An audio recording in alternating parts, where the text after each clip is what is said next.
अगर आप बीमार नहीं हैं तो इसका मतलब नहीं है कि आप हेल्दी हैं। Health does not simply mean absence of disease, यानी अगर आपके अंदर कोई बीमारी नहीं है तो इसका मतलब ये नहीं है कि आप हेल्दी हैं। अगर हेल्थ की डेफिनेशन की तरफ जाया जाए तो health could be defined as a state of complete physical, mental, social and economical wellbeing. आपको इन सारी चीजों में एकदम पूरी तरह फिट होना चाहिए, पूरी तरह आपको वेल होना चाहिए, एकदम खरा होना चाहिए। यानी आपको फिजिकली जो है फिट होना चाहिए, मेंटली भी फिट होना चाहिए, सोशली भी फिट होना चाहिए और साथ के साथ इकोनॉमिकली भी फिट होना चाहिए। अब इकोनॉमिकली की बात करूं कि अगर हमारे पास पैसे नहीं है और उसकी वजह से हमें जो है टेंशन होती है, बहुत सारी चीज़ों में सबको पता है, तो क्या हम उसको मान सकते हैं कि हम हेल्दी हैं? यानी अगर हमारे पास टेंशन है पैसों को लेके, दैट मीन्स कि हम हेल्दी नहीं हैं। आगे बताते हैं कि जो ओवरऑल एबिलिटी है बॉडी की fight against disease causing organism is called immunity. यानी सबसे हेल्थ का जो सबसे बड़ा फैक्टर निकल के आता है वो आता है इम्यूनिटी। और इतने दिनों में हम देख भी रहे हैं कि इम्यूनिटी की बहुत सारी बातें हो रही हैं, आप न्यूज में भी देख रहे होंगे, बहुत सारे जो जितने भी आपके ये माध्यम है आप सब में देख रहे होंगे कि इम्यूनिटी इम्यूनिटी आ रही है, कि इम्यूनिटी है क्या। इसके बारे में किसी दिन हम एक और नया टॉपिक रखेंगे इम्यूनिटी के बारे में। आज इस इम्यूनिटी के बारे में ज्यादा डिफाइन नहीं करेंगे, बट ये है कि जो भी है आपकी इम्यूनिटी ही मेन रोल प्ले करती है डिजीजेस से फाइट करने में। ओके, आगे चलते हैं। और डिजीजेस ही होती हैं कि अगर आपके अंदर कोई भी बीमारी है दैट मीन्स कि आपकी इम्यूनिटी कमजोर है, आपकी इम्यूनिटी पुअर है। जहां भी अगर आपको कुछ भी अगर कोई भी XYZ कोई भी प्रॉब्लम है दैट मीन्स कि आपकी इम्यूनिटी वीक है। अब फैक्टर्स देख लेते हैं हेल्थ के क्या क्या फैक्टर्स हैं। इसमें आते हैं, आपको अगर हेल्दी रहना है तो आपको एक बैलेंस डाइट लेना है, यानी आपका जो डाइट होना चाहिए वो पूरी प्रॉपर बैलेंस होना चाहिए। साथ के साथ आपको रेगुलर एक्सरसाइज या योगा भी करना चाहिए अपने आप को फिट रखने के लिए। आगे बात करूं तो अपनी बॉडी को डिटॉक्सिफाई भी टाइम टू टाइम करना चाहिए, यानी अपनी बॉडी के टॉक्सिन्स को भी बाहर निकालना चाहिए। इसमें हमारा सबसे मेजर रोल जो हमें नेचर ने दिया हुआ है आप सभी जानते हैं, वाटर। वाटर एक बहुत ही अच्छा डिटॉक्सिफिकेशन का काम करता है। नॉर्मली कहा जाता है आपको पर डे जो है 3 से 4 लीटर आपको पानी पीना चाहिए, लेकिन हम क्या है, हम शायद हम उस चीज को भी प्रॉपर वे में नहीं ले पाते। लेकिन अगर हम 3 से 4 लीटर पर डे पानी पीते हैं तो हम अपनी बॉडी को डिटॉक्सिफाई अच्छी तरह कर पाते हैं। आगे के फैक्टर में देखते हैं, हमें जो है कंट्रोल रखना चाहिए वेक्टर्स और इन्फेक्शियस एजेंट से, यानी हमें अपनी एक तरह से कहा जाए साफ सफाई के ऊपर प्रॉपर ध्यान भी देना चाहिए कि हमें अपने हाथों को रेगुलर साफ करना चाहिए। बाहर से आते हैं तो हमें हैंड वॉश और पूरा बाकी वॉश अच्छे से करना चाहिए, यानी उनसे बचने के प्रॉपर इंतजाम भी रखने चाहिए। और सबसे मेन चीज कि अपना, जो मैंने बताया कि ये दोनों चीजें कॉमन ही आती हैं, यानी अपना पर्सनल हाइजीन भी मेंटेन रखना चाहिए, अपने आप को प्रॉपर क्लीन भी रखना चाहिए। ये फैक्टर्स हैं हेल्थ के। आगे चलते हैं, देखते हैं कि हमारा बॉडी बना कैसे है। ये आप सब लोग जानते हैं, बहुत अच्छी तरीके से जानते हैं, ये हम अपनी CNT में रेगुलर यूज भी करते आए हुए हैं कि हमारा जो बॉडी बना हुआ है वो मेन क्या है, हमारे जो बॉडी का सबसे छोटा पार्ट क्या है, कोशिकाएं। कोशिकाओं से ही ऊतक बनती हैं, ऊतक से जो है हमारे बॉडी के पार्ट्स बनते हैं और इन्हीं पार्ट्स को मिला के हमारा पूरा एक प्रॉपर बॉडी यानी पूरा शरीर बनता है। कहने का मतलब ये है कि जो हमारी नींव है यानी कोशिकाएं हैं, अगर हमारी कोशिकाएं हेल्दी रही तो हमारा शरीर हेल्दी रहेगा। अगर प्रॉब्लम हुई तो यहाँ पे आप पॉइंट देखिएगा कि कहीं भी किसी भी बॉडी में, आपकी बॉडी में अगर प्रॉब्लम होती है तो प्रॉब्लम शुरू कहाँ से होती है, कोशिकाओं से शुरू होती है, क्योंकि हमारी उत्पत्ति ही कोशिकाओं से हुई है। यानी अगर आपकी कोशिकाएं पूरी तरह हेल्दी हैं तो हमारा शरीर भी अच्छे से हेल्दी रहेगा। तो हमें अपनी कोशिकाओं को ही हेल्दी रखना है और हमारी वेस्टीज जो हमें सारे प्रोडक्ट प्रोवाइड करती हैं वो हमारी कोशिकाओं के ऊपर ही काम करती हैं। आगे चल के देखते हैं, थोड़ी सी जो है मैं आपको इससे जो हमारे प्रोडक्ट्स हैं और भी कई सारी चीजें हैं उनके बारे में थोड़ी बेसिक इंफॉर्मेशन देना चाहूंगा कि ह्यूमन बॉडी जो हमारा शरीर का निर्माण हुआ है वो 60%, जिसमें हमारे पूरे शरीर के अंदर 60% वाटर होता है ह्यूमन बॉडी के अंदर। और जो अभी मैंने देखा कोशिकाओं से टिश्यू बना हुआ है, तो टिश्यू की बात करें तो 4 टाइप ऑफ टिश्यू हमारी बॉडी में प्रेजेंट होते हैं। फर्स्ट होता है एपिथेलियल सेल, जो होता है एपिथेलियल टिश्यू, जो अगर आप कहें कि जो हमारी स्किन है, इसके नीचे की जो लेयर होती है वो एपिथेलियल होती है। मस्कुलर सेल यानी मसल्स जिनको बोलते हैं ना, कि मसल्स यानी जो आपके हैंड एंड थाई वगैरह में, ये मस्कुलर सेल होते हैं। नर्वस टिश्यू होते हैं, वो डीप में होते हैं। और कनेक्टिव टिश्यू, जितने भी हमारे जॉइंट्स हैं जो हमारे हड्डियों को जोड़ते हैं, वहां पे जो टिश्यू काम करता है वो होता है कनेक्टिव टिश्यू। ये टिश्यू के 4 टाइप्स होते हैं हमारी पूरी बॉडी में। अब आता है कि जैसे कहते हैं ना कि हम ओबीस की तरफ जा रहे हैं, तो ओबीस कैसे होते हैं? फैट एक बहुत ही अच्छा पार्ट है जिसको हमें डेली नीड, जो हमारी बैलेंस डाइट होती है उसमें लेना होता है। बट क्या होता है कि जब फैट एक्सेसिव हो जाता है तो उसको बॉडी हमारी डिपॉजिट कर लेती है। और डिपॉजिट कहाँ पे होती है? टिश्यू का ही एक जो है पार्ट होता है, एडिपोज टिश्यू हमारी बॉडी में पाया जाता है, जो सेल्स के बीच में होता है। वहां पे ये हमारे सेल्स के बीच में जो गैप होता है, यानी कहा जाए कि वहाँ पे गैप है, उन्हीं गैप्स को एडिपोज टिश्यू कहते हैं। तो जितने भी फैट हैं जब हमारी बॉडी में एक्सेस होते हैं तो वो हमारी एडिपोज टिश्यू में जाके डिपॉजिट हो जाते हैं। आप देखेंगे कि ये कहाँ कहाँ नहीं होते। आईलिड्स हैं यानी हमारी आंखों की पुतलियों पे, क्रेनियल कैविटी जो हमारे मस्तिष्क के अंदर है, और एक पेनिस में, यहाँ पे एडिपोज टिश्यू नहीं पाए जाते। आगे बात करते हैं ब्लड के बारे में। ब्लड जो है एक फ्लूइड है जो कंपोज्ड है 2 पार्ट में। ब्लड के अंदर 2 पार्ट होते हैं, एक प्लाज्मा होता है और एक ब्लड सेल होता है। ब्लड सेल के भी आगे देखें तो red blood cell, white blood cell और प्लेटलेट, इनका बहुत ही मेजर रोल है हमारे इम्यून सिस्टम के लिए। उसके बारे में हम आगे बात करेंगे कि इनका क्या रोल आता है। लेकिन ब्लड की बात करूं तो ये आपके लिए, लोगों के लिए जानना बहुत जरूरी है कि ब्लड के 2 पार्ट होते हैं, एक प्लाज्मा होता है और एक ब्लड सेल होता है। आगे चल के देखते हैं कि प्लाज्मा का मेन काम क्या होता है। कि हम कहते हैं ना कि न्यूट्रिएंट्स हमारी बॉडी में ब्लड के थ्रू सप्लाई होती है, वो एकदम एग्जैक्ट ठीक है। लेकिन उसके अंदर भी, बॉडी के अंदर न्यूट्रिएंट्स यानी जो भी चीजें हैं, जो हमारे पोषक तत्व होते हैं, उनको सप्लाई करने का काम हमारे जो ब्लड का पार्ट है प्लाज्मा, वो प्रोवाइड करता है। बाकी ब्लड सेल का क्या काम है? ब्लड सेल में भी हीमोग्लोबिन एक जो है होता है, पार्ट होता है, जो हमारे बॉडी को, ऑल ओवर बॉडी को ऑक्सीजन सप्लाई करता है। विटामिन का बहुत ही मेजर रोल है हमारी जो है हेल्दी लाइफ के लिए, हमारी ग्रोथ के लिए, हमारी वेलबींग के लिए, इवन की हमारी बॉडी की मेटाबॉलिज्म के लिए, यानी फंक्शन के लिए, हमारी बॉडी के फंक्शन के लिए विटामिन का बहुत ही मेजर रोल होता है। आगे बताऊं इसके बारे में, ब्लड प्रेशर भी हमने बहुत कुछ सुना हुआ है कि ब्लड प्रेशर है क्या। ब्लड प्रेशर है एक हमारी जो है जो हार्ट है, वो आपने सुना होगा कि हार्ट हमेशा पंप करता है, यानी धड़कता रहता है। आपने सुना होगा कि धड़कता रहता है। तो वो जो है हार्ट हमारा जब धड़कता है, यानी एक बार पंप करता है, एक बार फिर आपने देखा होगा पॉज होता है, धड़कता है, रुक जाता है, धड़कता है, ऐसे पंप करता है। तो होता क्या है कि जब बॉडी हमारे बॉडी में ब्लड को पंप करती है, उसी को मेजर करने के लिए उसका जो प्रेशर होता है उसी को ही ब्लड प्रेशर करते हैं। यानी जो फोर्स के थ्रू हमारा हार्ट ब्लड को पंप करता है हमारी बॉडी में, उसी को ही ब्लड प्रेशर बोलते हैं। कार्बोहाइड्रेट, आपने देखा है कि हमारी जो बैलेंस डाइट में है उसमें कार्बोहाइड्रेट एक मेजर पार्ट है। कार्बोहाइड्रेट क्या है? कार्बोहाइड्रेट हमारी बॉडी को एनर्जी प्रोवाइड करता है। कार्बोहाइड्रेट में भी 3 पार्ट है, मोनोसेक्राइड का, डाइसेक्राइड एंड पॉलीसेक्राइड। फैट, जैसे मैंने बताया कि फैट भी जो है एनर्जी का सोर्स होता है। दोनों फैट की बात करूं तो फैट में भी 3 तरह के फैट पाए जाते हैं, सैचुरेटेड फैट, मोनोसैचुरेटेड फैट और पॉलीसैचुरेटेड फैट, जिसमें सैचुरेटेड फैट सबसे अच्छा फैट होता है, अनसैचुरेटेड फैट सबसे बैड फैट होता है। प्रोटीन्स की बात करूं, प्रोटीन्स जो होती हैं वो अमीनो एसिड से बनी होती हैं, और हमारी बॉडी को 20 जो है अमीनो एसिड की रिक्वायरमेंट होती है पर डे। और अमीनो एसिड जो सबसे ज्यादा पाया जाता है वो एनिमल फूड में पाया जाता है।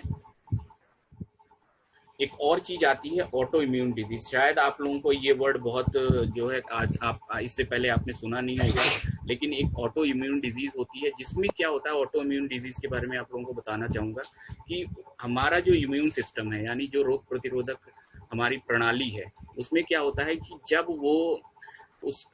वो डिफाइन नहीं कर पाती कि कौन सा हेल्दी सेल है और कौन सा बैड सेल है, जब ये प्रॉब्लम आ जाती है, यानी हमारा इम्यून सिस्टम हमारे हेल्दी सेल के ऊपर अटैक करके उनको किल करने लगता है, तो उस वाली प्रॉब्लम को कहते हैं ऑटो इम्यून डिजीज। इसके एग्जाम्पल में है, आपने सुना होगा डायबिटीज। डायबिटीज में भी दो तरह के डायबिटीज होते हैं, एक टाइप 2 डायबिटीज होता है और एक टाइप 1 डायबिटीज होता है। जो टाइप 1 डायबिटीज होता है वो होता है ऑटो इम्यून डिजीज। दूसरा होता है, आपने अर्थराइटिस सुना होगा। अर्थराइटिस में भी दो तरह के अर्थराइटिस होते हैं, एक ऑस्टियो अर्थराइटिस होता है और एक रूमेटॉइड अर्थराइटिस होता है। तो जो रूमेटॉइड अर्थराइटिस होता है वो होता है ऑटो इम्यून डिजीज। तीसरा आपको इसके बारे में बताना चाहूंगा, अल्सरेटिव कोलाइटिस, यानी जो हमारी आंतें हैं वहां पे जो है इन्फेक्शन हो जाता है, वो सूज जाती हैं, तो वो भी जो है आती हैं, वो ऑटो इम्यून डिजीज की कैटेगरी में आती हैं। आगे बताऊं तो बॉडी को एनर्जी चाहिए, और एनर्जी, बॉडी की जो एनर्जी होती है वो काउंट होती है कैलोरी में, ये आप लोगों ने सुना होगा। तो जो मेंस हैं उनको जो पर डे कैलोरी की रिक्वायरमेंट होती है वो 2000 से लेके 3000 तक होती है, और विमेंस को जो कैलोरी की रिक्वायरमेंट होती है पर डे वो 1600 से लेके 2400 कैलोरी पर डे होती है। और बात करूं ब्लड की कि हमारी बॉडी में कितना ब्लड होता है, तो जो आपका एग्जैक्ट वेट है, यानी body volume of blood in a human body is approx 7%। आगे बात करते हैं इसके अलावा और क्या चाहिए होते हैं। जैसे देखा जाए कि carbohydrate, protein, fat, vitamin, minerals and water are essential nutrients, ये हमें चाहिए ही चाहिए होते हैं और पर डे चाहिए होते हैं।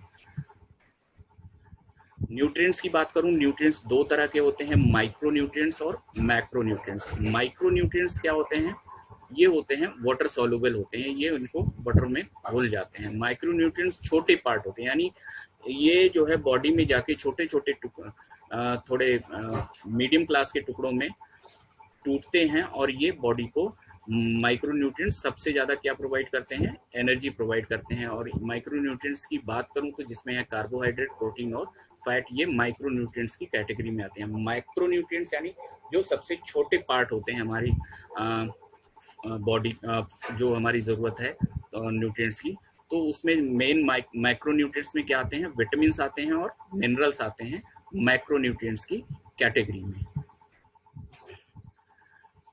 जैसा कि मैंने पहले ही बताया था, कैलोरी जो है हमारी बॉडी की एनर्जी को एनर्जी नापने के लिए जो यूनिट है वो हमारी कैलोरी है, जो डेली रिक्वायरमेंट है वो 2000। अब देखते हैं कि एसेंशियल विटामिन एंड मिनरल्स देखते हैं किन किन चीज़ों जो हमारे बॉडी के पार्ट्स हैं वहाँ पे हमें किन किन विटामिन और मिनरल्स की रिक्वायरमेंट होती है। अगर ब्रेन एंड मेमोरी की बात करूँ तो वहाँ पे हमें चाहिए B6 vitamin, B6 vitamin, B12 folic acid चाहिए। अगर सोर्सेस की बात करूँ तो ग्रीन वेजिटेबल्स में मिल जाते हैं, ग्रेन्स में मिल जाते हैं हमें, और एवोकाडो है एक फल है उसमें मिल जाते हैं। डाइजेशन एंड डिटॉक्स की बात करूं तो वहाँ पे हमें विटामिन ए चाहिए होता है, vitamin B1, B2, B6, B7, B12, C और D चाहिए होता है, ये हमें डिटॉक्सिफाई करने के लिए और डाइजेशन के लिए इन विटामिन की रिक्वायरमेंट होती है। अब आप देख सकते हैं कि ये किन किन चीज़ों में मिलती हैं, बनाना में, बाकी जो खट्टे फल होते हैं उनमें, ग्रीन वेजिटेबल्स में मिल जाते हैं, इवन कि एप्पल में भी मिल जाते हैं। रिप्रोडक्टिव हेल्थ यानी प्रजनन के लिए हमें किन विटामिन की रिक्वायरमेंट होती है, जो उसमें अगर बात करूं तो B6, B12 फॉलिक एसिड की बहुत ही ज़्यादा रिक्वायरमेंट होती है।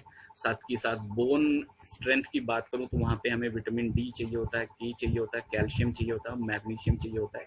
ये मेनली हमें ग्रीन जो लीफी वेजिटेबल्स होते हैं उनमें मिल जाता है। साथ के साथ हमें ये चीज़ें हमारे वॉलनट्स और इन चीज़ों में भी मिल जाती है। आई की बात करूं तो आई के लिए हमें vitamin A, C, E, lutein, zinc की रिक्वायरमेंट होती है। और फ्रूट्स की बात करूं, ये आपको कैरेट में मिल जाता है, ग्रीन लीफी वेजिटेबल्स में मिल जाता है। फ्रूट्स में बात करूं तो ग्रेप्स में मिल जाता है, और जो सिट्रिक वाले फ्रूट होते हैं उनमें मिल जाता है। हार्ट एंड ब्लड की बात करूं तो यहाँ पे आपको B कॉम्प्लेक्स यानी विटामिन B की रिक्वायरमेंट होती है, D की रिक्वायरमेंट होती है, K की रिक्वायरमेंट होती है। इसके साथ साथ आपको ओमेगा 3 और को एंजाइम Q10 की भी रिक्वायरमेंट होती है, और इनको देखा जाए तो आपको मिलता है बनाना, कैरेट और आपके खट्टे फलों में। मस्कुलर सिस्टम की बात करूं तो आपको चाहिए होता है इसके लिए विटामिन B की रिक्वायरमेंट होती है, C, D, E और ओमेगा 3 की रिक्वायरमेंट होती है।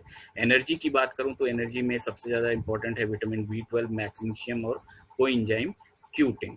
तो ये कुछ विटामिन और मिनरल्स हैं जो हमें हर दिन बॉडी को चाहिए होते हैं, और आपने देखा कि ये किन किन चीज़ों में मिलती है। तो आप खुद एनालिसिस कर सकते हैं कि क्या ये सारी चीज़ें हम डे टू डे लाइफ में लेते हैं या नहीं। आगे बात करूं तो न्यूट्रिशन वैल्यू, यानी जो हमें 2000 कैलोरी चाहिए होती है, उनमें जो न्यूट्रिशन जो हमें चाहिए होता है आपकी स्क्रीन के ऊपर आ चुका होगा। आप देख रहे होंगे कि यहाँ पे फूड कंपोनेंट्स लेफ्ट साइड में है, उसके बाद आपकी डेली नीड, मतलब पर डे आपको कितना कितना चाहिए होता है, उसके सोर्सेज हैं, और उसकी अगर डेफिशिएंसी हो जाती है तो हमें क्या प्रॉब्लम होती है। जैसे आप देख रहे हैं कि फैट हमें पर डे 78 ग्राम चाहिए, और अगर इसकी डेफिशिएंसी हो जाती है तो लो एनर्जी, यानी हम थकान महसूस करते हैं, लेथार्जिक महसूस करते हैं, हमारा काम करने में मन नहीं लगता। फैट में भी यानी सैचुरेटेड फैट, जिसका मैंने बताया कि सबसे अच्छा फैट होता है, वो हमें 20 ग्राम चाहिए होता है। कार्बोहाइड्रेट की बात करूँ तो हमें पर डे 275 ग्राम चाहिए, और सोर्सेज की बात करूँ तो फ्रूट्स में मिल जाते हैं स्टार्ची वेजिटेबल्स, यानी स्टार्ची वेजिटेबल्स में सबसे अच्छा नाम आता है आलू का, और साथ के साथ ये फाइबर में भी मिल जाता है हमें कार्बोहाइड्रेट। प्रोटीन की बात करूं तो 50 ग्राम हमें चाहिए होता है। जैसा कि मैंने बताया, प्रोटीन एनिमल जितने भी प्रोडक्ट हैं वो प्रोटीन का सबसे अच्छा सोर्स होते हैं। आप देख रहे होंगे मीट, एग और डेयरी प्रोडक्ट में ये पाए जाते हैं। और इनकी डिफिशियंसी क्या है, आईबीएस, यानी आपका डाइजेशन सिस्टम ठीक से काम नहीं करता। आईबीएस को बोलते हैं इरिटेबल बाउल सिंड्रोम, यानी आपका जो डाइजेशन सिस्टम है वो ठीक से काम नहीं करता। साथ के साथ आपकी मसल्स वीक हो जाती है, हेयर लॉस में भी ये हो जाता है। साथ के साथ ये प्रोटीन की कमी जो है वो कैंसर का भी एक मेन कारण होता है। अब बाकी ये विटामिन है, मैं सारी चीज़ें आपको डिस्क्राइब नहीं कर रहा हूँ, आप खुद देख पा रहे होंगे। आप चाहे तो इसका स्क्रीनशॉट भी ले सकते हैं कि ये चीज़ें हमें डेली, यानी जो हमें 2000 कैलोरी चाहिए उसमें ये सारी चीज़ें हमें पर डे की रिक्वायरमेंट होती है। आगे बात करूं तो इसी में ही और भी बहुत सारे पार्ट हैं, आप देख पा रहे होंगे यहाँ पे। ये सारी चीज़ें हमें पर डे चाहिए होती हैं और इतनी इतनी क्वांटिटी में चाहिए होती हैं। ये हमारे कुछ मिनरल्स हैं जो हमें पर डे चाहिए होते हैं। आगे चलते हैं। इसमें से अगर देखा जाए तो हम पर डे ये सारी चीज़ें नहीं ले पाते, कितना भी हम फूड इंटेक कर लें, अगर देखा जाए तो हमें बहुत सारा फूड इंटेक करना पड़ता है। यानी अगर कहें तो हम सुबह से लेकर शाम तक खाते रहें तो शायद जाके ये सारी चीज़ें हम अपनी बॉडी को प्रोवाइड कर सकते हैं। अगर इनमें मेजर की बात करूँ तो जिनमें 7 एसेंशियल न्यूट्रिएंट्स हैं जो हमें मेनली पर डे चाहिए होता है, जिसमें carbohydrate, protein, fats, vitamin, minerals, fibre and water होते हैं। अब अगर इनकी कमी हो जाती है तो उनकी कमी की वजह से आप देख सकते हैं कि क्या क्या प्रॉब्लम आ सकती है। 80% एक डेटा है जिसमें दिखाया गया है कि 80% ऑफ, अगर हम एक नॉर्मल एक एज की बात करें, यानी 65 की एज के लेके चलते हैं, नॉर्मली ज़्यादातर बीमारियां इसी एज तक आते आते हमें लगभग घर कर जाती हैं, क्योंकि हम अपना एक बहुत बड़ा एज का, अपनी जीवन का बहुत मेन पार्ट हम गुजार चुके होते हैं, और तब तक हमारे बॉडी में बहुत सारी चीज़ों की कमी हो जाती है, जिसकी वजह से ये बीमारियां हमें हो जाती है। यानी लगभग 65 प्लस तक आते आते 80% लोगों को कम से कम इन जो मैं बीमारियां दिखा रहा हूँ इनमें से एक तो होती ही होती है, और 68% ऐसे लोग हैं जिनको लगभग इनमें से 2 बीमारियां होती हैं। अगर देखा जाए तो सीओपीडी यानी अस्थमा की प्रॉब्लम लगभग 11% लोगों में हो जाती है। हाइपरटेंशन यानी जिनको बोलते हैं high blood pressure 58%, high cholesterol 58%, arthritis की प्रॉब्लम लगभग 31% लोगों में हो जाती है। साथ के साथ इस्चेमिक हार्ट डिजीज, ये भी हार्ट डिजीज की एक प्रॉब्लम है जिस लगभग 29% को लोगों को हो जाती है। डायबिटीज लगभग 27% लोगों को, किडनी प्रॉब्लम 18%, हार्ट फेल्योर के केसेस लगभग 14% आते हैं। साथ के साथ डिप्रेशन लगभग 14% लोगों को हो जाता है। अल्जाइमर डिजीज एंड डिमेंशिया यानी नींद ना आना और भूलने की बीमारी भी लगभग 11% लोगों में हो जाती है। और सबसे बड़ा आज के टाइम पे मेन एक जो कारक उभर के आया वो कैंसर, ये बहुत तेजी से फैल रहा है। और रीजन क्या है कि हमको जो डेली इनटेक चाहिए होता है वो हम ले नहीं पाते, अपनी बॉडी को दे नहीं पाते। इसका ऑल्टरनेटिव क्या है कि हम अपनी बॉडी को हेल्दी रख सकें, यानी आप उसको स्वस्थ रख सकें, क्योंकि हम अपने जो हम डेली रिक्वायरमेंट्स हैं, जो हमें वेजिटेबल्स, फ्रूट्स और बाकी चीज़ों से मिलती है, वो डेली हम प्रॉपर तरीके से नहीं ले पाते। तो उसका ऑल्टरनेटिव क्या है, सप्लीमेंट। अब देखते हैं कि सप्लीमेंट क्या है और ये हमें क्यों लेने चाहिए। तो dietary supplement is a manufacture product, यानी ये सप्लीमेंट जो है ये बनाया जाता है और सप्लीमेंट किया जाता है, यानी अपनी बॉडी को दिया जाता है किसके थ्रू, माउथ के थ्रू। जैसे हम माउथ के थ्रू खाना खाते हैं वैसे ही सेम ये सप्लीमेंट भी हम माउथ के थ्रू ही लेते हैं। यानी सप्लीमेंट को कहते क्या है, आहार पूरक। यानी जो आहार हम अपने रोज खान पान से नहीं ले पाते उनको हमने सप्लीमेंट कर दिया, ऑल्टरनेट कर दिया, उनको ऑल्टरनेटिव ऑप्शन पे लेके गए। सप्लीमेंट कई तरह से हो सकते हैं, उनकी जो है आप पिल्स में ले सकते हैं, यानी और कैप्सूल में भी ले सकते हैं, टैबलेट में भी ले सकते हैं, लिक्विड में। ये कई तरह से सप्लीमेंट अलग अलग प्रकार से मार्केट में अवेलेबल होते हैं।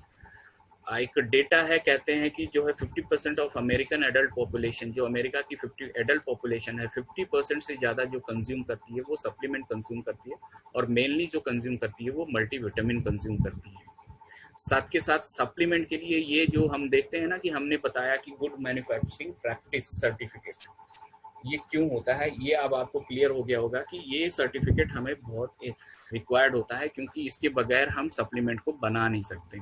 तो good manufacturing practice certificate required होता है एज पर एफडीए यानी फूड ड्रग एसोसिएशन के द्वारा, कि आपके पास गुड मैन्युफैक्चरिंग प्रैक्टिस सर्टिफिकेट होना चाहिए, तभी आप सप्लीमेंट का प्रोडक्शन कर सकते हैं। एक 2016 का एनालिसिस है जो कहता है कि total market for dietary supplement could be reach $278 billion world wide. यानी कितना बड़ा मार्केट है और हमारे पास सप्लीमेंट का इतना अच्छा भंडार है। आगे बात करते हैं व्हाई वी नीड सप्लीमेंट। तो हमें सप्लीमेंट क्यों चाहिए? जैसा कि आप देख रहे हैं कि हमारा इन्वायरमेंट कितना फ्रीक्वेंट चेंज हो रहा है, कभी ठंड, कभी सडन गर्मी बढ़ जाती है और एकाएक एटमॉस्फेयर चेंज हो जाता है और बरसात होने लगती है। जैसे कल आपने देखा कि कितनी भयंकर बरसात हुई है और आंधी तूफान के साथ साथ ओले भी गिरी। तो ये चेंजिंग जो हमारा इन्वायरमेंट है वो भी बहुत अफेक्ट करता है हमारी बॉडी को। साथ के साथ कंटामिनेटेड यानी एयर, यानी पोल्यूटेड एयर है एटमॉस्फेयर में जो हमें शुद्ध हवा नहीं दे रहा है, कंटामिनेटेड वाटर है जो हम इनटेक करते हैं लगभग डेली। और सबसे बड़ी चीज, अपनी इम्यूनिटी को स्ट्रांग रखने के लिए हमें सप्लीमेंट की जरूरत होती है। चलिए आगे चलते हैं, सप्लीमेंट की बात करते हैं। इस सप्लीमेंट को मैं कहता हूं कि सबसे बेहतरीन सप्लीमेंट है, ये सबको यूज करना चाहिए। अगर वो इन पर्सन अपने आप को कहते हैं कि हाँ मैं हेल्दी हूँ, तो उनको तब भी यूज करना चाहिए। अगर हेल्दी नहीं है तो तब भी उनको यूज करना चाहिए। आपको बताते हैं कि क्यों। स्पाइरुलिना, जैसे कि हमें पता है कि समुद्र की तलहटी में पाया जाने वाला एक काई है, और इसी काई को जो है सुखा के और उसका पाउडर फॉर्म बना के हमें कैप्सूल में प्रेजेंट किया गया है। स्पाइरुलिना जो है न्यूट्रिएंट्स रिच डाइटरी सप्लीमेंट है, यानी इसके अंदर भरपूर मात्रा में पोषक तत्व पाए जाते हैं स्पाइरुलिना में। और WHO ने 97 में स्पाइरुलिना को एन इंटरेस्टिंग फूड बोला था, और साथ के साथ सुपर फूड बोला था, यानी एक बहुत अच्छा फूड है, इसको डेली लगभग सबको कंज्यूम करना चाहिए। स्पाइरुलिना में 45 एसेंशियल न्यूट्रिएंट्स पाए जाते हैं, एक विटामिन सी को छोड़ के। नॉर्मली होता क्या है कि हमें पर डे 46 ऑफ न्यूट्रिएंट्स चाहिए होते हैं, और अगर देखा जाए जैसा मैंने बताया कि स्पाइरुलिना में आपको 45 पाए जाते हैं एक विटामिन सी को छोड़ के। आगे बात करूं तो इसके अंदर 55 to 77% प्रोटीन पाया जाता है। ये रिच सोर्स है बी विटामिन का। मेनली क्या है, V1, V2, V3, V6 इसमें बहुत प्रचुर मात्रा में पाया जाता है। 10 टाइम्स मोर बीटा कैरोटीन, यानी जो कैरेट में पाया जाता है बीटा कैरोटीन विटामिन ए, इसके अंदर स्पाइरुलिना के अंदर 10 गुना ज्यादा पाया जाता है। यानी कहने का मतलब है कि अगर हम 10 गाजर खाएं तो अकेले एक स्पाइरुलिना का अगर हम कैप्सूल खा लेते हैं तो हमें लगभग 10 गाजर के लगभग बराबर हमें विटामिन ए मिल जाता है। आगे बात करूं तो जैसा मैंने आपको बताया था कि हमें 20 अमीनो एसिड की रिक्वायरमेंट होती है, तो यहाँ पे हम देखते हैं कि हमारे इस स्पाइरुलिना के अंदर 18 एसेंशियल अमीनो एसिड और एंटीऑक्सीडेंट पाए जाते हैं जो हमारी बॉडी को हेल्दी रखते हैं। स्पाइरुलिना इस विटामिन ई का भी बहुत अच्छा सोर्स है जो हमारी आंखों के लिए बहुत ही फायदेमंद होता है। अब आगे चलते हैं, इसके बेनिफिट की बात करूं तो बेनिफिट में ये, जैसा कि मैंने बताया कि आपको प्रोवाइड करता है डेली रिक्वायर्ड न्यूट्रिएंट्स जो हमारी बॉडी को चाहिए होते हैं। आपकी इम्यूनिटी को बढ़ाता है और डिजीजेस से प्रोटेक्ट करता है। आपके हार्ट और वेन्स को हेल्दी रखता है, आपके डाइजेस्टिव सिस्टम को भी हेल्दी रखता है, फ्री रेडिकल्स को यानी बॉडी से निकालता है, क्योंकि इसके अंदर एक फाइकोसैनिन नाम का एंटीऑक्सीडेंट पाया जाता है जो रेडिकल्स यानी टॉक्सिन्स को बाहर निकालता है बॉडी से। एंटीऑक्सीडेंट जैसा कि मैंने बताया बहुत अच्छी मात्रा में पाया जाता है जो प्रोटेक्ट करते हैं कैंसर से बॉडी को। आगे बात करूं कि जैसे मैंने बताया विटामिन ई अच्छी मात्रा में पाया जाता है जो आपकी आई साइट को यानी आंखों को बहुत अच्छी रोशनी प्रदान करता है, आपकी आंखों की सुरक्षा प्रदान करता है। और ये विटामिन B6 इसके अंदर पाया जाता है जो होता क्या है कि एनीमिया में इसकी कमी की वजह से एनीमिया हो जाता है, यानी खून की कमी हो जाती है, यानी आपकी खून की कमी को भी दूर करता है क्योंकि इसके अंदर विटामिन B6 पाया जाता है। नेक्स्ट प्रोडक्ट की तरफ चलते हैं, नोनी। नोनी जैसे जानते हैं इसका बॉटेनिकल नेम है मिरिंडा सिट्रिफोलिया। ये एक अनानास की तरह दिखने वाला फल है और इसमें एक तत्व पाया जाता है ज़ेरोनाइन जो अनानास से 40 गुना इसके अंदर ज़्यादा पाया जाता है। साथ के साथ ये रिचेस्ट सोर्स है नोनी पोटेशियम का, जो एक मिनरल है हमारी बॉडी को रिक्वायर्ड होता है। पर डे 4700 मिलीग्राम की ज़रूरत होती है हमारी बॉडी को, तो इसके अंदर प्रचुर मात्रा में पोटेशियम भी पाया जाता है। इसके अंदर विटामिन की बात करूँ तो B17 बहुत अच्छी मात्रा में पाया जाता है। साथ के साथ इसके अंदर carbohydrate, dietary fibre, vitamin C, vitamin B3, iron, vitamin A और कैल्शियम भी पाया जाता है। और मेन क्या है, नोनी का काम क्या है कि जैसा मैंने बताया कि हमारी शरीर की सबसे छोटी इकाई क्या है, कोशिकाएं। तो जो हमारी गलत खान पान होती है उसकी वजह से क्या होता है, हमारी कोशिकाओं के सेल डेड हो जाते हैं या वो ठीक से बंद हो जाते हैं और वो हमारी बॉडी प्रॉपर न्यूट्रिएंट्स नहीं ले पाती। नोनी का काम क्या होता है कि ये उन कोशिकाओं को रिपेयर करता है, उन सेल्स को खोल देता है, उन सेल्स को हेल्दी बनाता है, जिससे कोशिकाएं जो न्यूट्रिएंट्स हमारी बॉडी में जा रही हैं उनको प्रॉपर तरीके से ले सकें। नोनी के फायदे की बात करूं तो नोनी के फायदे करूं तो ये कोलेस्ट्रॉल लेवल को लो करता है, यानी कोलेस्ट्रॉल को मेंटेन करता है। साथ के साथ अर्थराइटिस में बहुत ज़्यादा फायदा आपको देता है। स्किन प्रॉब्लम में भी बहुत ही बेनिफिट प्रोवाइड करता है। साथ के साथ आपकी मेमोरी को भी बूस्ट करता है, यानी मेमोरी की पावर को भी बढ़ाता है, आपके डाइजेशन को ठीक रखता है। और इसके अंदर एंटी कैंसर प्रॉपर्टीज पाई जाती हैं, यानी आपको कैंसर से भी प्रोटेक्ट करता है। साथ के साथ आपके एनर्जी लेवल को बढ़ाता है। इसके अंदर वुंड हीलिंग प्रॉपर्टीज पाई जाती हैं और शरीर के अंदर जो पेन्स होते हैं उनमें भी आपको रिलीफ देता है। साथ के साथ ये आपकी एंजाइटी, स्ट्रेस और डिप्रेशन, यानी जो आज देख रहे हैं कि ये मेनली एक सेकेंड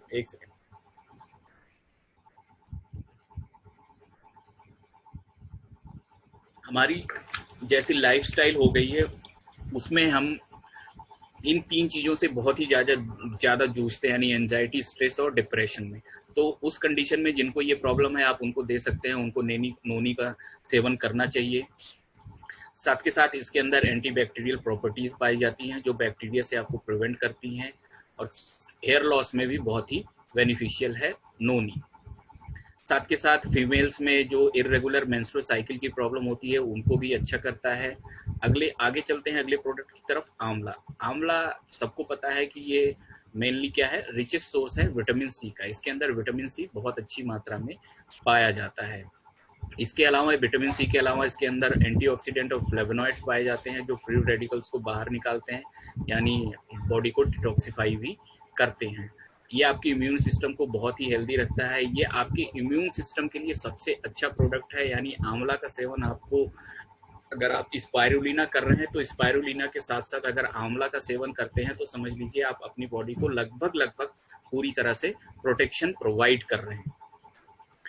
आगे बात करूं तो ये कोलेस्ट्रॉल लेवल को मेंटेन करता है, लोवर्स करता है। साथ के साथ इसके अंदर एंटीवायरल, एंटीबैक्टीरियल और एंटी फंगल प्रॉपर्टीज पाई जाती है जो इनसे लड़ने में सहायक होती है। बात करूं आगे तो ये आपकी स्किन को सॉफ्ट और ग्लोइंग रखता है आंवला। साथ के साथ आपके हेयर लॉस में भी बहुत ही बेनिफिशियल है, यानी आप हेयर लॉस को रोकता है। ये स्ट्रेस और डिप्रेशन को भी कम करता है। आगे बात करूं तो अगला प्रोडक्ट है हमारा एलोवेरा। एलोवेरा को जैसे हम जानते हैं कि बहुत पुराने समय से यूज होता हुआ है, लॉन्ग हिस्ट्री है एलोवेरा की, ट्रेडिशनल यूज में बहुत ही लॉन्ग हिस्ट्री है और हर घर में लगभग पाया जाता है। ग्रीक साइंटिस्ट ने एलोवेरा को द यूनिवर्स ऑफ वेनिशिया बोला हुआ है। साथ के साथ जो है इजिप्शियन ने बोला हुआ कि एलोवेरा को उन्होंने क्या बोला है, द प्लांट ऑफ इमॉर्टेलिटी। और एलोवेरा का मोस्टली यूज होता है कॉस्मेटिक इंडस्ट्री में, फार्मास्यूटिकल इंडस्ट्री में और फूड इंडस्ट्री में एलोवेरा बहुत ज़्यादा यूज होता है। अगर एलोवेरा की बात करूं तो एलोवेरा के अंदर 75 पोटेंशियली एक्टिव कॉन्स्टिट्यूएंट पाए जाते हैं, जैसे कि vitamin, minerals, saccharides, amino acid, anthraquinones जो एक एंटीऑक्सीडेंट का पार्ट है, साथ के साथ enzyme, lignins, sugars and salicylic acid, ये प्रचुर मात्रा में एलोवेरा के अंदर पाए जाते हैं। इसके अलावा इसके अंदर vitamin A, C, E and vitamin B12 भी पाया जाता है। इसके अंदर 8 टाइप्स ऑफ एंजाइम पाए जाते हैं, जिनमें मेनली क्या होता है, हमारे बॉडी के मेटाबॉलिज्म के लिए अमाइलेज, लाइपेज और सेलुलोज की बहुत ही ज़्यादा रिक्वायरमेंट होती है, जो हमें एलोवेरा से मिल जाती है। साथ के साथ मिनरल्स की बात करूं तो इसमें calcium, chromium, copper, selenium, magnesium, potassium, sodium, manganese, zinc, ये भी बहुत अच्छी मात्रा में पाए जाते हैं। इसके अंदर एंथ्राक्विनोन्स पाए जाते हैं, जो एक लैक्सेटिव प्रॉपर्टीज होती है। जैसे कहते नहीं कि जिनको कॉन्स्टिपेशन की प्रॉब्लम है, अगर किसी को भी कॉन्स्टिपेशन की प्रॉब्लम है तो आप उसको एलोवेरा रेकमेंड कर सकते हैं, उसकी कॉन्स्टिपेशन ठीक हो जाएगी।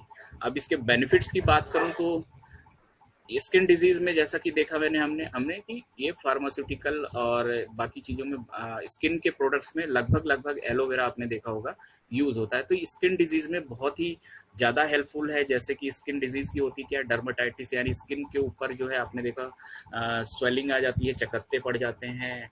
जितनी भी तरह की स्किन डिजीज होती है, एक्ने यानी जो पिंपल्स वगैरह निकल आते हैं, उनमें सोराइसिस में भी बहुत अच्छा काम करता है। साथ के साथ स्किन बर्न की, अभी गर्मियां आ रही हैं, आप देखिए आप बाहर निकलते हैं तो आपकी स्किन भी बर्न हो जाती है, वहां पे भी एलोवेरा काफी अच्छा काम करता है। साथ के साथ ये आप ड्राई स्किन में भी बहुत, जिन लोगों की स्किन ड्राई है वो लोग एलोवेरा का सेवन कर सकते हैं। और साथ के साथ एजिंग में भी बहुत अच्छा है। यानी एजिंग का मतलब हुआ कि नॉर्मली हम होता क्या है 20-25 साल के, लेकिन हमारी एज लगती है कि हम 30-35 साल के हो गए, तो ये एजिंग का इफेक्ट आता है। साथ के साथ कम एज में भी थोड़ी हल्की झुर्रियां सी आ जाती हैं, रिंकल्स आ जाते हैं, लाइनिंग आ जाती है, ये उनमें भी बहुत अच्छा बेनिफिट प्रोवाइड करता है। ये आपके डाइजेस्टिव सिस्टम को हेल्दी रखता है, यानी मजबूत रखता है। साथ के साथ जैसा मैंने बताया कि लैक्सेटिव प्रॉपर्टीज है, तो कॉन्स्टिपेशन को भी ठीक करता है। साथ के साथ हेयर प्रॉब्लम्स में भी, एलोपेशिया आपने देखा होगा कि कुछ लोगों के होते हैं बीच से बाल उड़ जाते हैं यहाँ से, और साइड साइड के बाल रह जाते हैं। अपने एक्टर्स की बात करूँ, आपने अनुपम खेर जी को देखा होगा, उनके बीच के बाल उड़े होते हैं, साइड के बाल होते हैं, ये प्रॉब्लम होती है, एलोपेशिया बोलते हैं उसको। साथ के साथ अल्जाइमर डिजीज, यानी लोगों को भूलने की बीमारी हो जाती है, वो इवन के अपने घर के मेंबर्स को भी याद नहीं रख पाते, अभी थोड़ी देर में याद रहता है, फिर सडन एकाएक भूल जाते हैं। साथ के साथ ये डिप्रेशन, ग्लूकोमा, आंखों की एक प्रॉब्लम होती है, उसको भी ठीक करता है। हेमरॉइड्स में भी काफी हेल्पफुल है। साथ के साथ ही इसके अंदर anti cancer and anti ulcer properties होती है। वुंड हीलिंग प्रॉपर्टीज बहुत अच्छी मात्रा इसमें पाया जाता है। इसमें 2 हार्मोन्स पाए जाते हैं, ऑक्सिन और जिब्रेलिन्स, जो वुंड हीलिंग में बहुत ही अच्छा रोल प्ले करते हैं। साथ के साथ ये आर्थराइटिस में भी बहुत हेल्पफुल है। साथ के साथ इसके अंदर बैक्टीरियल, फंगल और पैरासिटिक इन्फेक्शन से ये प्रोटेक्ट करता है। अगले प्रोडक्ट की बात करूं तो करक्यूमिन प्लस। करक्यूमिन हर घर में यूज होने वाला एक ऐसा प्रोडक्ट है, यानी अगर खाने में करक्यूमिन यानी हल्दी ना पड़े तो समझ लीजिए खाना बेरंग हो जाता है। तो हल्दी का ही एक बायोएक्टिव कंपाउंड है जिसको करक्यूमिन बोला जाता है, यानी हल्दी को हम इंडियन सैफरॉन यानी इंडियन केसर भी बोल सकते हैं। तो हमारे करक्यूमिन प्लस में क्या है, ये सिर्फ इसमें करक्यूमिन ही नहीं, करक्यूमिन के अलावा इसमें पिपरिन यानी काली मिर्च का पाउडर भी है, और साथ के साथ आंवला भी मिला हुआ है, इसलिए ये बहुत ही बेहतरीन प्रोडक्ट बन जाता है इन 3 चीजों के लिए। तो करक्यूमिन की जो बायो अवेलेबिलिटी हमारी बॉडी में बढ़ती है, वो कहाँ से बढ़ती है, जब उसमें पिपरिन यानी काली मिर्च ऐड हो जाती है, तो वो अच्छी मात्रा में हमारी बॉडी में एब्जॉर्ब हो जाती है। बात करूं करक्यूमिन की, तो इसके अंदर एंटीऑक्सीडेंट और एंटी इन्फ्लेमेटरी गुण पाए जाते हैं, यानी आपके किसी भी तरीके के कैसा भी पेन हो, वहां पे आप करक्यूमिन को दे सकते हैं।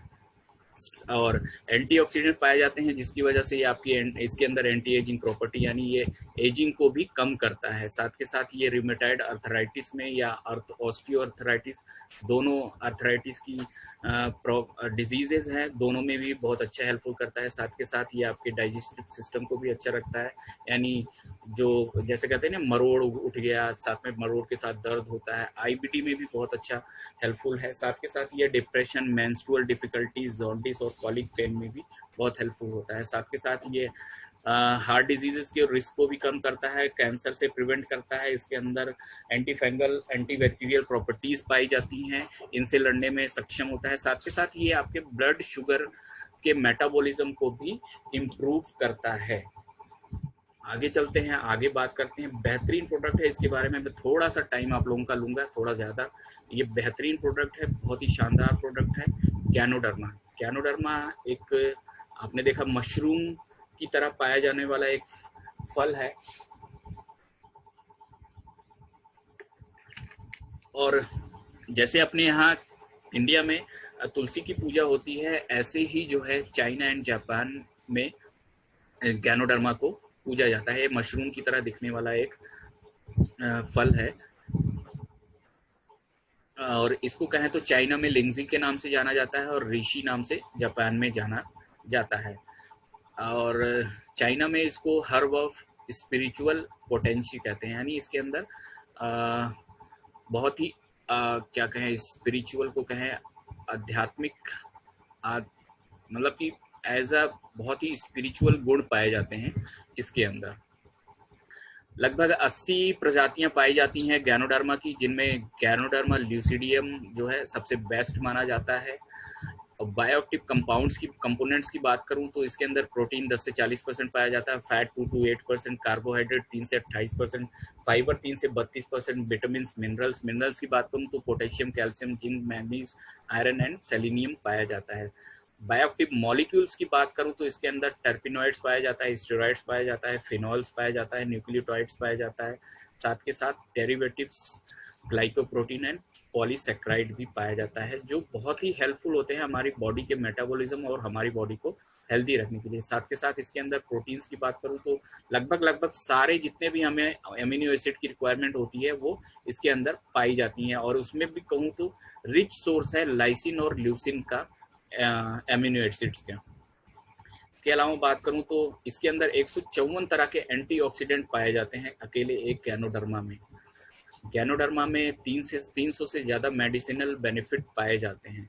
अब इसके बेनिफिट की बात करूं तो सबसे बड़ा बेनिफिट होता है कि ये आपके कैंसर के खतरे से आपको बहुत ही दूर रखता है, यानी कहें तो आपको गैनोडर्मा का सेवन पर डे करना चाहिए अगर आपको कैंसर से बचना है। प्रिवेंट करता है आपको जैसे डिजीजेस लाइक स्ट्रोक से कंट्रोल करता है, ब्लड प्रेशर को इम्प्रूव करता है, ब्लड सर्कुलेशन को रिड्यूस करता है, ब्लड फैट को, यानी फैट ब्लड के अंदर जो फैट जमा हो जाते हैं उनको भी कम करता है।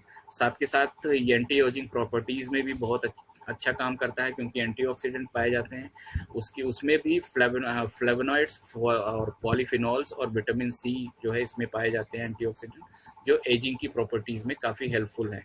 आगे तो ये आपके वेट लॉस में भी काफ़ी सहायक होता है, क्योंकि ये फैट को बर्न करता है और मेटाबॉलिज्म को स्टिमुलेट करता है, यानी बढ़ाता है, इंक्रीज करता है आपके एनर्जी को बोथ बॉडी एंड माइंड के लिए।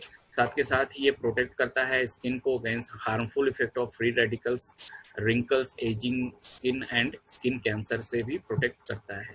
आगे बात करूं तो ये प्रिवेंट और रिड्यूस करता है combat risk of rheumatoid arthritis में, यानी रूमेटाइड यानी जो अर्थराइटिस की एक प्रॉब्लम है, रूमेटाइड अर्थराइटिस में भी गैनोडर्मा बहुत ही काम करता है, बहुत ही हेल्पफुल करता है और बहुत ही जल्दी रिलीफ भी देता है इससे।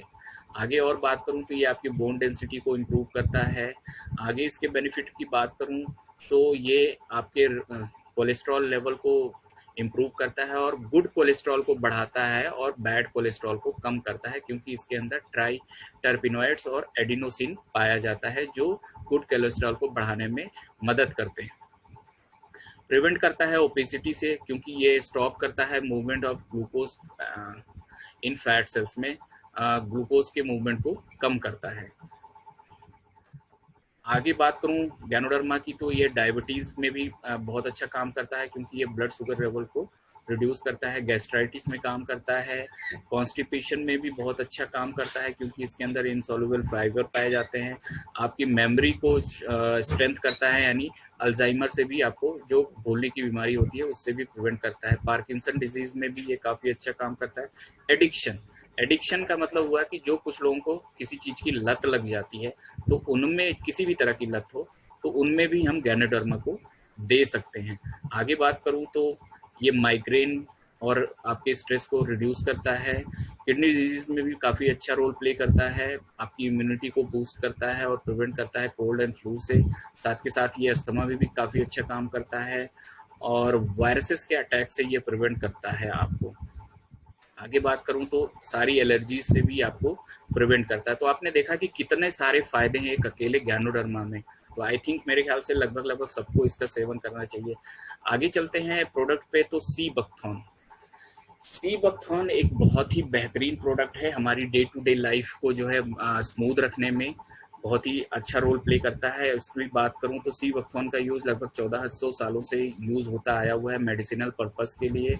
इसको लेहबेरी या वंडरबेरी भी कहते हैं। साथ के साथ सी बकथॉर्न जो है China, Mongolia, Russia, northern Europe और कनाडा में भी लगभग 90% के करीब ये पाया जाता है। और इसकी बात करूं तो DRDO यानी डिफेंस रिसर्च डेवलपमेंट ऑर्गेनाइजेशन, जो हमारी सुरक्षा का एक ऑर्गेनाइजेशन है, इसने लेह में एक फैक्ट्री लगाई है और वहाँ पे इसके प्रोडक्ट्स जो है अपने इंडियन आर्मी के सोल्जर्स को प्रोवाइड करती है। कई तरह के प्रोडक्ट इसमें 190 से ज़्यादा बायोटिक कंपाउंड्स पाए जाते हैं, जिसमें विटामिन की बात करूं तो A, C, E, B1, B2, B6 पाया जाता है। साथ के साथ अनसेचुरेटेड फैटी एसिड ओमेगा 7, 9, 6, 3 पाया जाता है, फ्लेवोनॉइड्स पाए जाते हैं, फाइटोस्टेरॉल्स पाया जाता है और कुछ मिनरल्स भी पाए जाते हैं। इसकी बेनिफिट की बात करूं तो एंटीऑक्सीडेंट आपने देखा ही है कि ये आपके हार्ट डिजीज से प्रिवेंट करता है। साथ के साथ ये इंसुलिन सेक्रेशन को और इंसुलिन सेंसिटिविटी को भी जो है इम्प्रूव करता है, जिससे आप डायबिटीज से बच सकते हैं। साथ के साथ अगर बात करूं तो ये स्किन हील करता है, वुंड्स को सनबर्न से प्रोटेक्ट करता है। आगे बात करूं तो इसके अंदर फ्लेवोनॉइड्स और एंटीऑक्सीडेंट जो आपकी इम्यूनिटी को बूस्ट करते हैं। इसके अलावा इसके फैट्स, विटामिन ई, कैरोटीनॉइड्स आपके लिवर सेल को डैमेज से प्रोटेक्ट करते हैं, कैंसर से फाइट करता है। साथ के साथ ये आपके डाइजेशन को भी इम्प्रूव करता है। और फीमेल्स में 45 के बाद जो मेनोपॉज की प्रॉब्लम आती है और उसके जो साइन और सिम्टम्स होते हैं उनको भी कम करता है। साथ के साथ आपकी ड्राई आइज में भी, जिनको ड्राई आइज की प्रॉब्लम है उनको भी, उनमें भी बहुत अच्छा रिलीफ प्रोवाइड करता है। साथ के साथ ये डिप्रेशन को भी कम करता है और जॉइंट इन्फ्लेमेशन यानी जॉइंट्स के जो भी जिस तरह के पेन होते हैं उनको भी कम करता है। आगे बात करते हैं तो हमारा नेक्स्ट प्रोडक्ट है फ्लेक्स ऑयल। फ्लेक्स ऑयल के बारे में आप सब लोग जानते हैं, इसको जो है लिंसिड भी बोला जाता है। और फ्लैक्स ऑयल की बात करूं तो फ्लैक्सीड में जो पाया जाता है वो 55% ALA यानी alpha linoleic acid, 20 to 30% protein पाया जाता है, 35% फाइबर पाया जाता है। इसके अलावा अगर बात करूं तो ये ओमेगा 3 फैटी एसिड का रिच सोर्स है, खासकर जो नॉनवेज नहीं खाते यानी वेजिटेरियंस के लिए ओमेगा 3 फैटी एसिड का सबसे अच्छा सोर्स माना जाता है फ्लैक्सीड। ये प्रोटीन से रिच होता है और जिसमें आर्जिनिन, एस्पार्टिक एसिड और ग्लूटामिक एसिड पाया जाता है। इसके प्रोटीन की बात करूं तो साथ के साथ ये फाइटोस्टेरोजन यानी लिग्नेंस का काफ़ी अच्छा सोर्स है, जो भी एक अमीनो एसिड का पार्ट है। आगे बात करूं तो इसमें विटामिन ई भी पाया जाता है। और बायोटिक कंपाउंड्स की बात करूं तो ALA यानी अल्फा लिनोइक एसिड, लिग्नेंस और डाइटरी फाइबर इसके अंदर पाए जाते हैं। बेनिफिट्स की बात करूं तो ये कोलेस्ट्रॉल को कम करता है, जो अल्फा लिनोइक एसिड है वो मेन रोल प्ले करता है। साथ के साथ आपकी स्किन की प्रॉब्लम यानी डर्मेटाइटिस और एक्जिमा में भी, जैसे रेड और इची स्किन हो जाती है, उसमें भी काफ़ी अच्छा रोल प्ले करता है। इन्फ्लेमेशन यानी सूजन को कम करता है, यानी जिसकी वजह से ये अर्थराइटिस में भी काफ़ी अच्छा काम करता है। कॉन्स्टिपेशन में भी बहुत अच्छा काम करता है। आगे बात करूं तो ये आपके ब्रेन हेल्थ को इम्प्रूव करता है, मेनोपॉजल सिम्टम्स को भी इम्प्रूव करता है। साथ के साथ कार्पल टनल सिंड्रोम में भी काफ़ी अच्छा काम करता है, फाइट करता है कैंसर से। आगे बात करूं तो अगला प्रोडक्ट है हमारे पास क्रिल ऑयल। क्रिल ऑयल एक छोटा झींगा जैसा प्राणी होता है जो समुद्र में पाया जाता है, व्हेल एंड पेंगुइन्स का भोजन होता है। रिच सोर्स है ओमेगा 3 फैटी एसिड का, जिसमें EPA यानी इकोसा पेंटिनोइक एसिड और DHA डोकोसा हेक्सिनोइक एसिड काफ़ी अच्छी मात्रा में पाए जाते हैं इसके अंदर। साथ के साथ ही हमारा जो क्रिल ऑयल है वो अंटार्कटिका क्रिल है, जिसका वैज्ञानिक नाम है इफोसिया सुपरबा, जो एक स्पीसीज है क्रिल की। क्रिल के अंदर जो है एस्टाजेंथिन पाए जाते हैं, जो एक एंटीऑक्सीडेंट होता है, जो फास्फोलिपिड से जुड़े होते हैं और जिसकी वजह से ये बॉडी में अच्छी तरह से एब्जॉर्ब हो जाता है। इसके बेनिफिट्स की बात करूं तो ये आपके कार्डियोवैस्कुलर हेल्थ को इम्प्रूव करता है, यानी हार्ट को पूरी तरह सुरक्षा प्रदान करता है, साथ के साथ इन्फ्लेमेशन, सूजन को कम करता है, आर्थराइटिस में अच्छा काम करता है, और आपके न्यूरोलॉजिकल डेवलपमेंट यानी न्यूबॉर्न जो बच्चे हैं उनमें बहुत ही मेजर रोल प्ले करता है, क्योंकि इसके अंदर डीएचए पाया जाता है। आप 4 साल से ज़्यादा 5 साल से ज़्यादा उम्र के बच्चों को आप क्रिल ऑयल दे सकते हैं उनकी डेवलपमेंट के लिए। साथ के साथ ये पीएमएस यानी प्री मेंस्ट्रुअल सिंड्रोम के सिम्टम्स जो होते हैं उनको भी ठीक करने में मदद करता है। साथ के साथ एंटी डिप्रेसिव इफेक्ट जो है इसके अंदर, यानी डिप्रेशन में काफ़ी अच्छा काम करता है क्योंकि डीएचए पाया जाता है इसके अंदर। और बात करूं तो ये आपकी गैस्ट्रिक हेल्थ को इम्प्रूव करता है, साथ के साथ ये आपकी ब्रेन और रेटिना को भी काफ़ी अच्छा रखता है। आगे बात करूं तो जो मैंने आपको बताया ये फाइट करता है ऑटो इम्यून डिजीज से, यानी अगर किसी को टाइप 1 डीएम डायबिटीज की प्रॉब्लम है तो आप उसको क्रेल ऑयल दे सकते हैं, यानी रूमेटाइड आर्थराइटिस की प्रॉब्लम है तो वहाँ दे सकते हैं, किसी को कोलाइटिस की प्रॉब्लम है तो आप क्रेल ऑयल दे सकते हैं। गुड फॉर स्किन, क्योंकि डीएचए जो है वो सेल मेम्ब्रेन की हेल्थ को इम्प्रूव करता है, इसलिए आपकी हेल्थ को। तो ये था आज का हमारा पार्ट, जो मैंने आपको कुछ प्रोडक्ट्स आपके अपने कंपनी के बारे में बताया। आपको आई होप कि बहुत अच्छा लगा होगा। Thank you and wish you wealth. So मैं अनम्यूट कर देता हूँ। अनम्यूट करके सबसे पहले मैं अपने गुरुदेव के पास चलता हूँ और खुद का ही फीडबैक लेता हूँ कि उनको कैसा लगा। सर बहुत बढ़िया, बहुत जबरदस्त। ऐसी ट्रेनिंग तो हमारे को तो बाली मैडम से ही मिल पाती है, और वो भी इतने अच्छे तरीके से नहीं बता पाती जितने तरीके से आपने बताया है। मैंने तो कुछ नोट करे थे और स्पीड बढ़ रही थी तो मैंने स्क्रीनशॉट लिया है। और वाकई में आपने बहुत लाजवाब प्रोडक्ट बताए हैं, और शरीर को क्या क्या और